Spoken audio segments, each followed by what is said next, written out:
Hello everyone and welcome to Quantum Universum. Are you ready to really step out into the world, but with new eyes? In the chapter we're about to explore, Tafti guides us through the moment when consciousness, finally awake, begins to act in concrete reality. This is the moment when the dream is no longer just observed, it begins to be directed. If this is your first time here, I suggest you first watch the previous videos dedicated to chapters 1, 2, and 3 to understand the foundations of awakening according to Vadim Zeland. We've talked about the layered structure of reality, the two screens, and the conscious walk through the everyday dream. Each chapter is a step, and each step prepares you to move with power and presence in your personal film. Today, it's time to go out, but not out of the house, out of the automatic dream, and finally into conscious reality. As always, I'll read you the key passages from the book and immediately provide explanations. Let's begin. Original text. If you've already walked in a waking dream, you should have understood that comparing reality to a film is not an allegory at all. Explanation. Tafti tells us this isn't a metaphor. When you begin to live with awareness, you realize that life functions exactly like a movie. Scenes roll by, characters act out scripts, and you, if awake, can recognize all of it. It's a revelation to be experienced, not just understood with the mind. Original text. You are truly there, like an animated character, while the rest of the participants continued to move as if in sleep, submitting to some external script. Explanation. When you practice the exercise from the previous chapter, I see myself and I see reality. You step out of the collective sleep. You become a living presence among people acting mechanically. It's as if you are the only lucid character in a movie where everyone else is following an invisible script. This is the first sign that you're really stepping into conscious reality. Original text. You and I both understand well that people truly sleep only at night, in their beds, while during the day, they act more or less consciously. Explanation. On the surface, no one would say they're asleep during the day. We move, speak, make decisions. But Tafti unmasks the illusion. Most actions are mechanical, automatic, driven by unconscious patterns. That more or less consciously is in reality almost nothing. Original text. Besides, you've convinced yourselves that this more or less is actually negligible after noticing how your own attention constantly sinks now into the outer screen, now into the inner one. Explanation. After practicing the observation exercise from the previous chapter, you've noticed how easy it is to lose attention. You get distracted by thoughts, inner screen, or pulled by what's happening outside, outer screen. The truth is that staying centered is hard, but now you know the exact moment when you get lost, and that's already a huge step toward lucidity. Original text. Without a doubt, you've noticed it, and now you know how it happens. Explanation. It's no longer just theory. You've lived it directly. You've seen how attention drops, how it disperses, and how in that moment you are no longer present. Now you recognize the mechanism, and that gives you a precious advantage. Original text. From now on, every time you go for a walk in a dream, you'll have to constantly catch yourself in the act of having once again fallen into the screen and fallen asleep. Explanation. Awakening is not a destination, but a continuous act. Tafti tells you, don't expect to stay lucid for hours, but learn to catch yourself every time you get lost. This is the real spiritual training, realizing you've fallen asleep and returning to center. Original text. Something distracted you, pulled your attention away, or you started thinking about something and that's it. You no longer exist as a conscious individual, you no longer even belong to yourself. Explanation. In that moment, you're no longer present to yourself. The mind takes over. Emotions or thoughts carry you away, and you forget that you exist. It's a tough blow, but true. When you lose your attention, you're no longer you. You're no longer the director, just a character in the film. Original text. So then who do you belong to? Whom do you obey? Explanation. This question cuts deep. If you don't belong to yourself, if you don't direct your attention, then who does it for you? Who are you obeying when you react automatically without presence? It's an uncomfortable question, but necessary for anyone who wants to awaken. Original text. You're being guided by a certain external script woven into a certain film in which you, as characters, find yourselves at the given moment. Explanation. When you lose awareness, you're no longer making the choices. The external script, the scene you're in, takes over. Every event, every stimulus, every person you meet can become the invisible director of your day if you're not centered. In that moment, you're not a free being, just a role acting within a screenplay you didn't write. Original text. Now you must understand a simple thing. Whether in the reality of sleep or the reality of what happens around you, you are inside a film and are being carried along by the script's flow. Explanation. Whether you're dreaming or living your day, you're always inside a film. And if your attention is absent, then it's the film that moves you, not you moving the film. Life becomes a current that drags you instead of a dream you direct. Original text. You don't belong to yourself because your attention doesn't belong to you. Explanation. This is the heart of the chapter. As long as you don't take control of your attention, you are not free. Your energy follows whatever captures your gaze, your thought, your impulse. Reclaiming your attention is the first act of spiritual self-determination. Only then do you return to being yourself. Original text. But the moment you wake up and regain control of your attention, the script immediately loses its power over you. Explanation. This is the true key. Attention is power. The moment you regain consciousness, the external script no longer dominates you. You are no longer dragged by events. You can choose how to move within them. Even if the scene remains the same, you are not the same anymore. Original text. Of course, as usual, you'll have to go to work, study, fulfill your daily duties. Explanation. Outwardly, life doesn't change. You'll still get up, go to work, answer emails, but your energy, your presence, your quality of consciousness will be different. Original text, but you'll do it more flexibly, not as dictated by the script. Explanation. Awakening doesn't make you rebellious, it makes you free. You don't break the rules of outer reality, but begin to move within it with grace, lucidity, and possibility. You're no longer trapped by what you have to do. You can choose how to do it. Original text.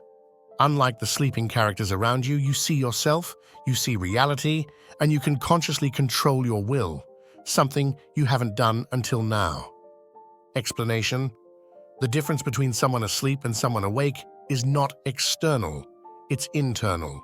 You now see yourself while you act and see what's happening outside simultaneously.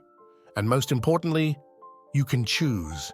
You can use your will not to fight, but to move with awareness. This is true spiritual power. Original text. This is your first exit into a new level of self-management and reality management. Explanation. Here is the meaning of the chapter title. This is not a simple spiritual walk. It's the first real exit into living reality, no longer asleep, but conscious. A new level where reality no longer moves you. You participate in creating it. Original text. In a normal dream, if you don't realize it's a dream, you are powerless. You are inside the film and completely at the mercy of what's happening because your attention is immersed in the screen. Explanation. Anyone who's had a dream without knowing they're dreaming knows how subject they are to events. You live the scene, feel emotions, react, but have no power. Why? Because your attention is fully immersed in the screen, in what's happening, without detachment, without awareness. And that's exactly what happens in daily life when you're unconscious. Original text. But you, unlike the characters around you, can bring your attention to a higher level. That is, wake up in the dream and even go 2 levels up, wake up in reality. Explanation. Here, Tafti gives us the key to consciousness evolution. Level 1, unconscious dream. You're inside it and don't know it. Level 2, lucid dream. You realize you're dreaming. Level 3, conscious reality. You realize even real life is a dream you can direct. This is the quantum leap, not just awakening in a dream, but waking up in reality. That's where true personal power begins. Original text. Dream characters can't do this. How do they differ from living people? Explanation. Here Zeland asks a provocative question. What distinguishes a dream dummy from a real person? Apparently nothing. They speak, move, interact. But there is an invisible and fundamental difference. Original text. They lack consciousness. They are not aware of themselves as individuals. They have no will, are not free in their actions, but are subject to a script. They have no soul. They are just models, mannequins. Explanation. The dream character has no self-awareness, no will of their own, no ability to choose or step out of their role. They're programmed by an invisible script. And the most uncomfortable truth is, many real people live exactly the same way. Until we are present, we are like those mannequins. We move, but we don't choose. We exist, but don't live as awake souls. Original text. When you learn to wake up in a dream, try this experiment. Ask the dream mannequin, "Who are you?" Explanation. Here Tafti proposes a direct experiment. If you're in a lucid dream, try interacting with a character. Ask them, "Who are you?" This simple gesture will show you the difference between awareness and program. Original text. You'll see it will try to avoid answering or will name its role in the script, but it won't be able to say, "I am me," because it has no I. Explanation. The dream character has no true identity. They'll reply with a label, "I'm the doctor, I'm your mother, I'm a passerby." But they can't say, "I am me," because they lack the consciousness of existing as an independent being. They're just a function within the film.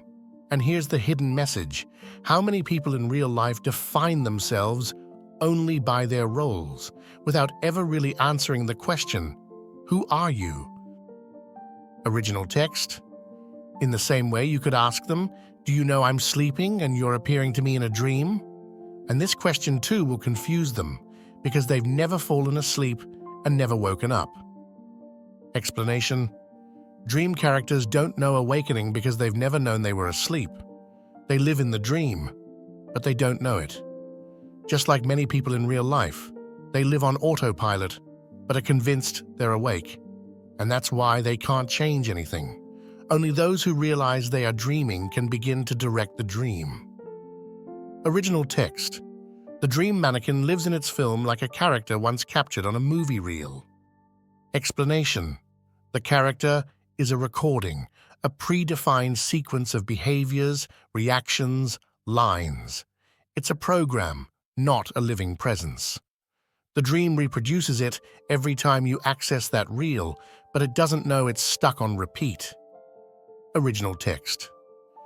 The only difference is that ordinary films are shot by living people, while the cinematic reels of dreams are stored in the archive of eternity.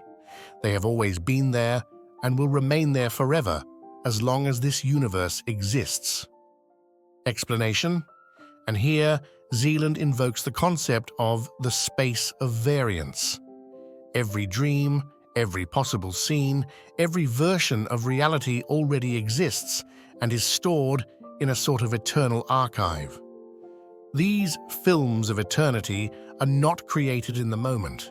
They have always existed, and we tune into them through attention. It's a quantum, poetic, and metaphysical vision.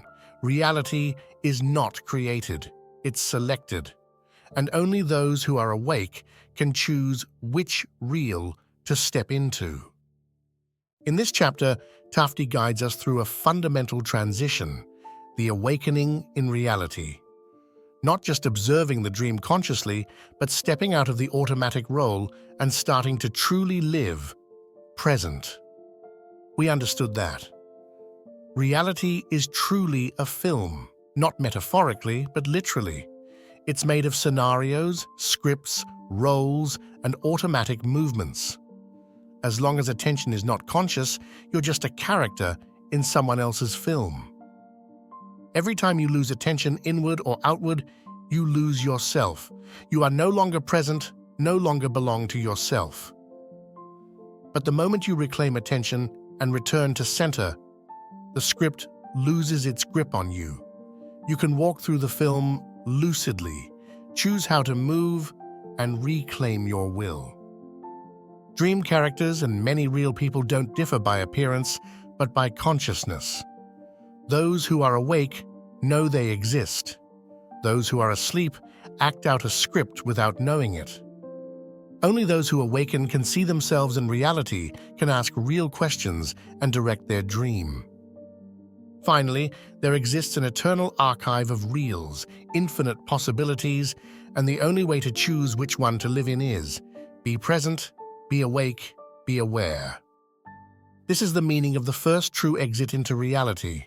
Not escaping the world, but returning to it with new eyes. Not as a sleeping character, but as a living consciousness choosing its own scene.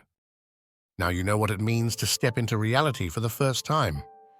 You've started to see yourself, to see the film, and above all, to stop being dragged by the invisible script that controls those who sleep. But the journey doesn't end here. In the next chapter, titled Watching Attention, we will discover the most precious tool of all, the ability to guard your presence moment by moment.